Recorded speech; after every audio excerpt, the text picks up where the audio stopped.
Bismillahirrahmanirrahim. Alhamdulillahi rabbil alamin.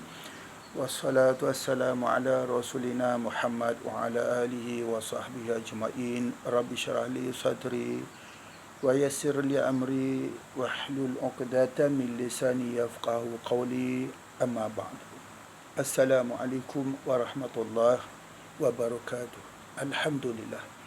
Kita sekali lagi bertemu di dalam sudut ruangan tazkirah Ramadan, dan insya-Allah taala alhamdulillah hari ini kita akan menyentuh sedikit mengenai kemuliaan manusia. Apakah perkara yang menyebabkan manusia itu terlebih mulia berbanding dengan makhluk-makhluk lain? Itu sebagaimana kita boleh rujuk sebagaimana yang Allah Taala telah sebutkan di dalam surah Al-Baqarah, antaranya ayat 30 dan ayat 31.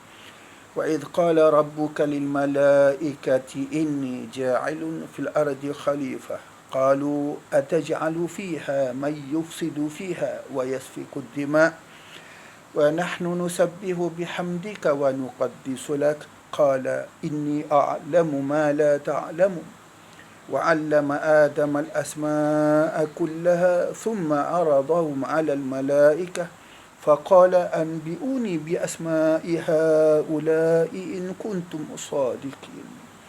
Sadaqallahul azim. Yang bermaksud Allah Ta'ala menyebut bahawa hendaklah manusia, hei kamu semua, kena ingat bahawasanya satu masa apabila Allah Ta'ala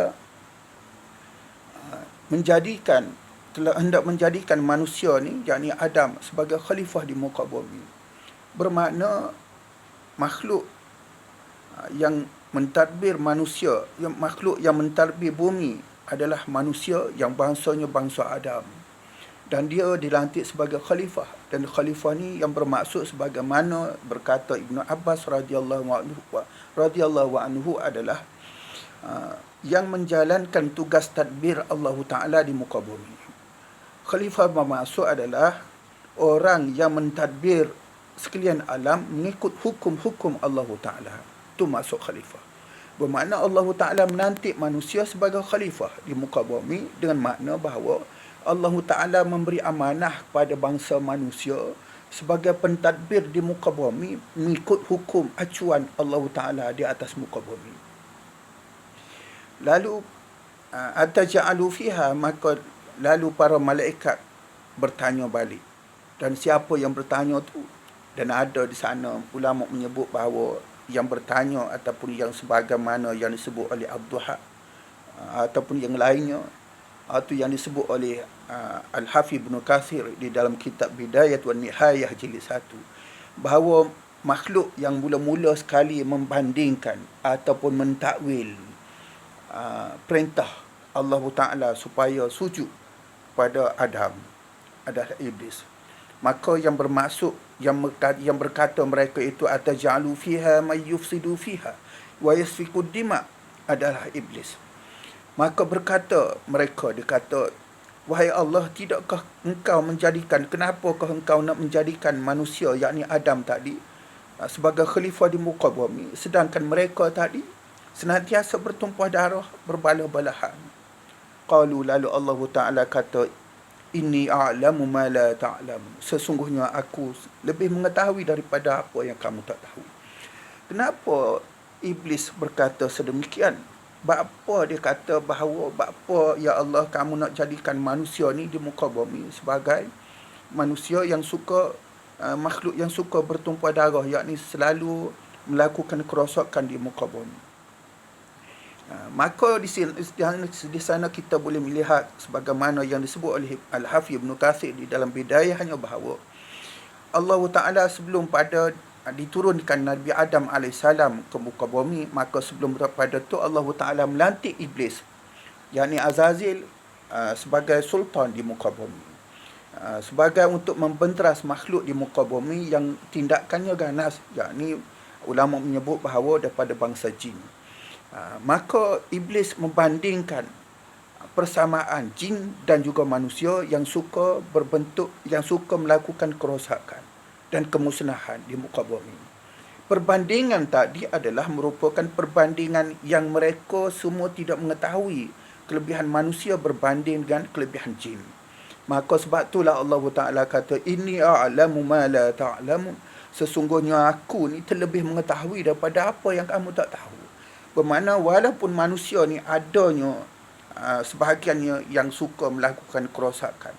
Walaupun demikian, walaupun ada yang melakukan kerosakan dan suka berbunuh-bunuhan, namun demikian ada juga manusia yang beriman, yang menyembah Allah Ta'ala dan mentadbir muka bumi mengikut hukum Allah Ta'ala.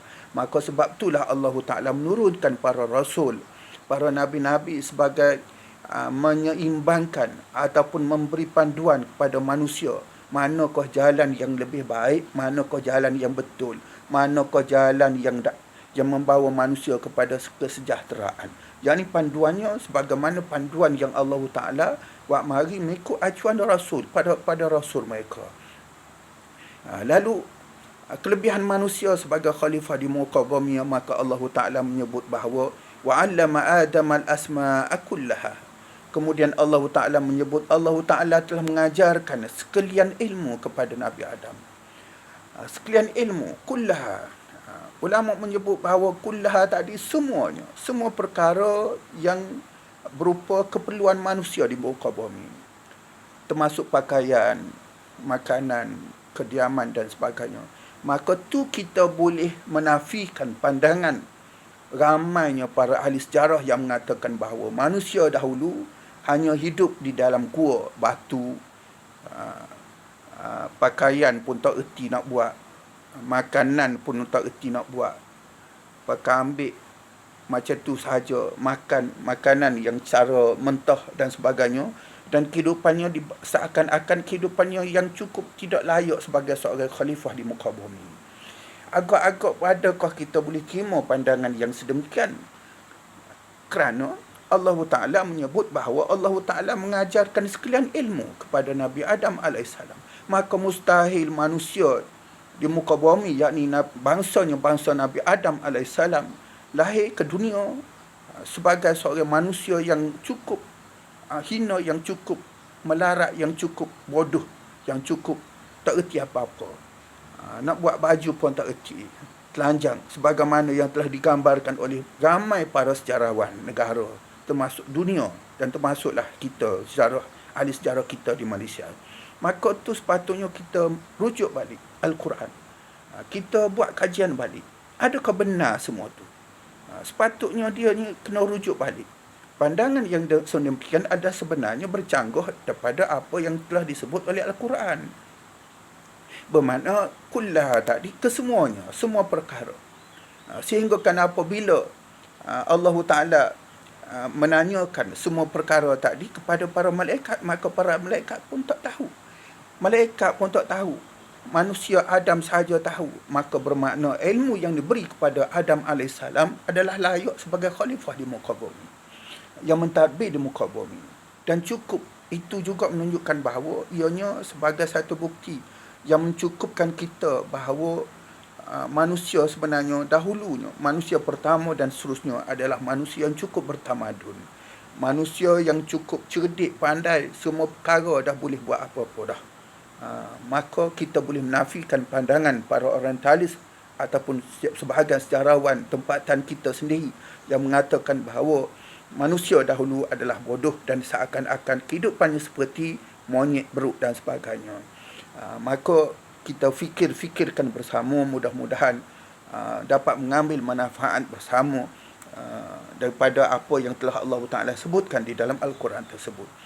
Jadi semoga perkara yang baik itu kita boleh timbang-timbangkan dan kita terima. Sepatutnya kita terima apa sahaja yang disebut oleh Al-Quran, kerana Al-Quran adalah kalamullah Ta'ala dan dia lebih mengetahui daripada sekalian makhluk-makhluk, sama ada di muka bumi ataupun di langit. Maka setakat itu sahaja tazkirah kita hari ini. Sesungguhnya segala yang baik tadi semua mari daripada Allah Ta'ala belaka, dan semua perkara yang buruk tadi mari daripada kelemahan saya sendiri. Wabillahi taufiq wal hidayah. Assalamualaikum warahmatullahi wabarakatuh.